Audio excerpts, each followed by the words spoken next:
Bonjour et bienvenue sur la chaîne Loisirs d'aventure. Aujourd'hui, nous allons aborder les 5 indices qui traduisent la présence d'or en orpaillage.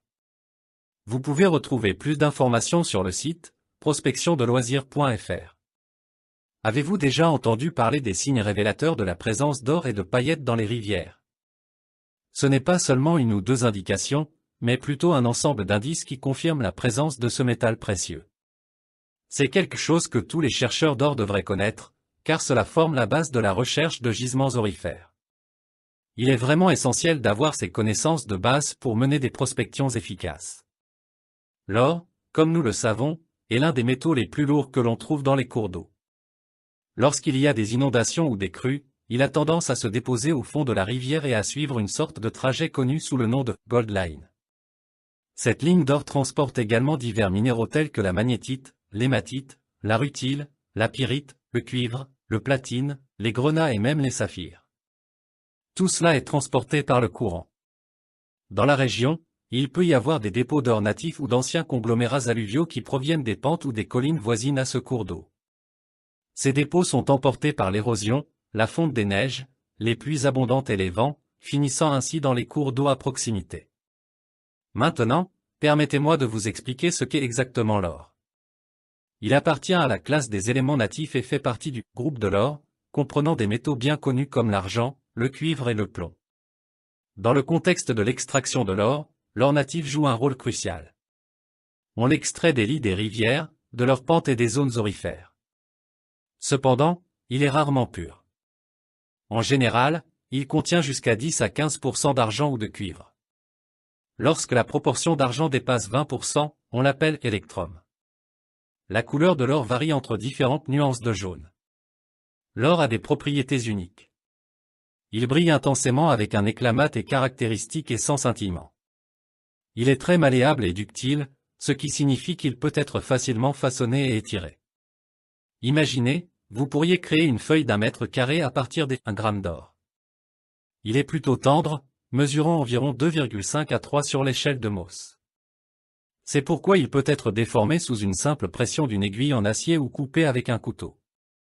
D'un point de vue géologique, l'or a des caractéristiques particulières.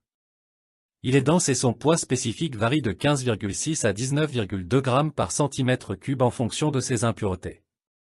Notons également que l'or natif est 7 fois plus lourd que les autres matériaux présents dans les rivières. Pour vous donner une idée, l'argent a un poids spécifique de 10,5 grammes par centimètre cube, le cuivre de 8,93 grammes par centimètre cube et le platine de 21,46 grammes par centimètre cube.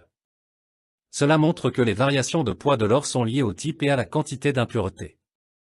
Quant à son point de fusion, il se situe à 1046,5 degrés Celsius. Il se cristallise en forme cubique. Les cristaux sont plutôt rares. Habituellement, l'or se présente sous forme de dendrites, de fibres, de grains grossièrement arrondis ou aplatis à cause du transport par l'eau. Les morceaux d'or pesant plus d'1 gramme sont généralement appelés pépites. Elles sont plutôt rares et chacune peut avoir son propre nom, comme grand triangle, trouvé en Oural, pesant 36,2 kg, ou plaque de Holterman, découverte en Australie, pesant 285 kg avec 93,3 kg d'or, associé à du quartz. En termes de caractéristiques chimiques, l'or est assez intéressant. Il est facile à polir et extrêmement inerte. Il est le seul métal qui résiste aux acides dilués et concentrés, ne réagissant pas à l'oxygène ni au soufre. Cependant, il se dissout légèrement dans ce qu'on appelle l'eau régale, un mélange d'acide chlorhydrique et d'acide nitrique. Il peut également former un amalgame avec le mercure, une propriété qui a été utilisée depuis l'Antiquité pour l'extraction et la purification de l'or. Lorsqu'il s'agit de l'orpaillage, la principale difficulté réside dans la distinction entre les paillettes d'or et les autres minéraux. Dans les placers aurifères, l'or se présente le plus souvent sous forme de grains arrondis, de paillettes, de petits éléments, de dendrites, etc. Parfois, il peut être recouvert d'hydroxyde de fer, ce qui le rend moins visible. Pour le reconnaître, observez sa couleur jaune doré, son éclat métallique mais non brillant et sa grande malléabilité. Quand il apparaît sous forme de petits grains et de paillettes, il peut être confondu avec des minéraux comme la pyrite ou la chalcopyrite, ce qui lui a valu le surnom des hors-des-fous chalcopyrites. Des morceaux de mica partiellement altérés de couleur dorée, souvent appelé or des chats, peuvent également parfois ressembler à de l'or, surtout en présence d'eau. Cependant, le mica diffère de l'or par son poids relativement faible, ce qui le rend moins susceptible de s'accumuler dans certains types de roches. Cela dit, il peut être mélangé avec d'autres matériaux lourds tels que l'or et le sable noir de magnétite qui se trouvent dans le gravier des berges. Les indices qui permettent de trahir sa présence sont peu nombreux, mais sont des repères importants qui vous guideront, sans pour autant vous garantir une découverte précise à chaque fois. L'orpaillage et la prospection aurifère, il faut le souligner, ne sont pas une science exacte. Le premier indice, c'est le quartz. Ce minéral cristallin, aux couleurs variables selon les métaux qu'il contient, joue un rôle clé. En effet, il est souvent lié à l'or et peut se retrouver en sa compagnie. Ensuite, la magnétite entre en jeu. Ce minéral ferrimagnétique, doté de propriétés magnétiques puissantes, peut vous être très utile. En passant un aimant sur les placers que vous croisez, si vous trouvez de la magnétite, il y a de bonnes chances d'y avoir de leur proximité. La magnétite est également présente dans le sable noir, le mélange de minéraux lourds que l'on trouve après le nettoyage à la bâtée lors de la recherche d'or. La prêle des champs, une plante aquatique, joue aussi un rôle mystérieux. En général, là où vous trouvez ces plantes, il y a souvent de l'or à proximité, même si la raison exacte reste un peu floue. Les pierres autour de vous, vous donneront des indices précieux. Lorsque les pyrites se sont oxydées, elles laissent des taches noires à jaune orangé sur les galets dans les alluvions. Ces taches sont un signe solide de la présence d'or dans les placers. Si vous voyez ces taches sur la face inférieure des pierres en contact avec le gravier, il est probable que de l'or soit présent juste en dessous. La quantité de telles pierres dans la région peut indiquer la concentration d'or. La présence de sulfure est également significative.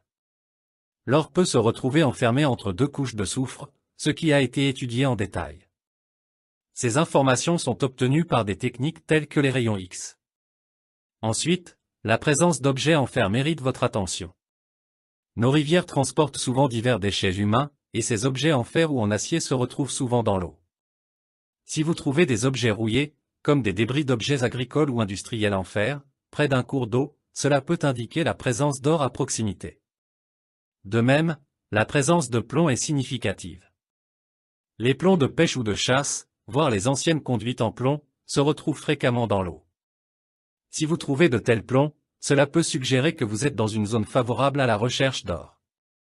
Bien sûr, la présence de plomb ne garantit pas la présence d'or, mais cela augmente vos chances.